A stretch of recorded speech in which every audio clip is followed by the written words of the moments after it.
alaikum, Azul Flawen. Nous sommes aujourd'hui nous sommes là pour une autre émission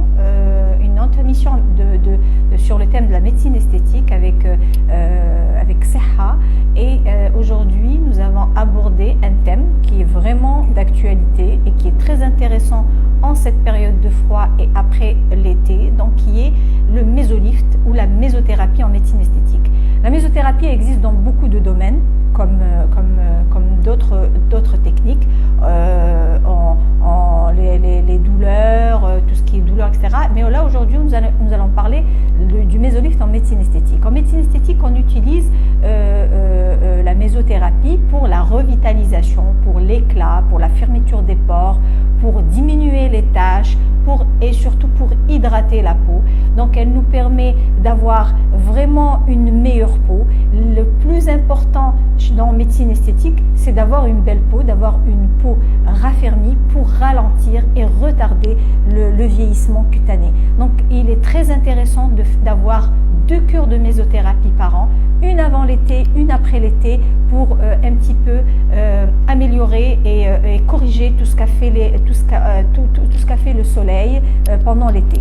Donc il est important de l'utiliser. Donc soit on a plusieurs techniques et on utilise plusieurs produits. Donc on utilise de l'acide hyaluronique non réticulé pour l'hydratation, de la vitamine C, des antioxydants, du silicium organique et beaucoup d'autres produits qui permettent une revitalisation et un éclat. Il y a des mélanges aussi qui sont des cocktails qui sont déjà faits, des cocktails pour la mésothérapie, donc mésolift, donc pour le raffermissement, des cocktails éclaircissants et des cocktails. On utilise les deux. On utilise aussi la mésothérapie pour la chute de cheveux,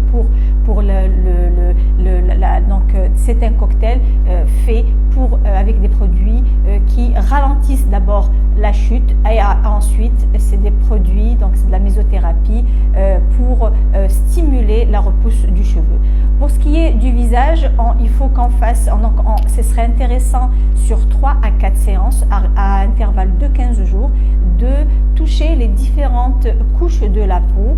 Donc d'abord on utilise avec un dermapen pour le micro-needling pour travailler l'éclat du visage et la couche superficielle. Ensuite on va travailler avec des papules et ensuite on peut travailler avec des injections plus profondes à l'aiguille, à la canule. C'est de nouvelles techniques et aussi à la 4e séance ça sera un micro-needling pour donner cet éclat. Donc la mésothérapie, il faut toucher les 3 couches de la peau pour pouvoir avoir un résultat très satisfaisant, un éclat, une diminution des rides et des ridules, une hydratation et une revitalisation, une stimulation mécanique grâce à l'aiguille ou grâce au dermapen ou au roller qui permet la stimulation de la synthèse de collagène et d'élastique, donc le raffermissement de la peau et l'épaississement de la peau.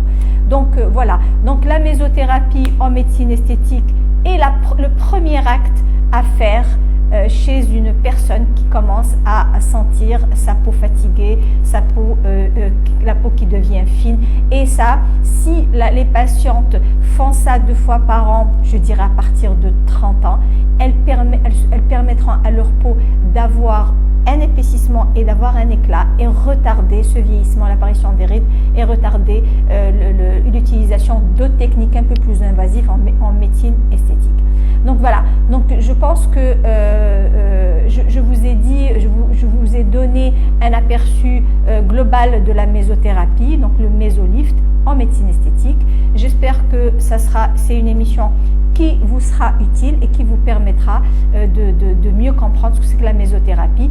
J'insiste sur le fait que c'est une technique médicale qui doit être appliquée et utilisée par un médecin ou sous la coupe d'un médecin, et c'est toutes les injections à l'aiguille sont des actes médicaux. J'ai oublié de vous parler aussi, il y a de la mésothérapie sans aiguille, l'électroporation. Il faut utiliser, c'est un appareil, donc la pénétration du produit se fait par un appareil. Ça c'est une technique que tout le monde n'a pas, mais c'est intéressant aussi de savoir qu'elle existe. Donc je vous remercie de votre attention, j'espère vous retrouver samedi prochain pour un autre thème qui vous sera utile pour comprendre ce que c'est que la médecine esthétique. À très bientôt.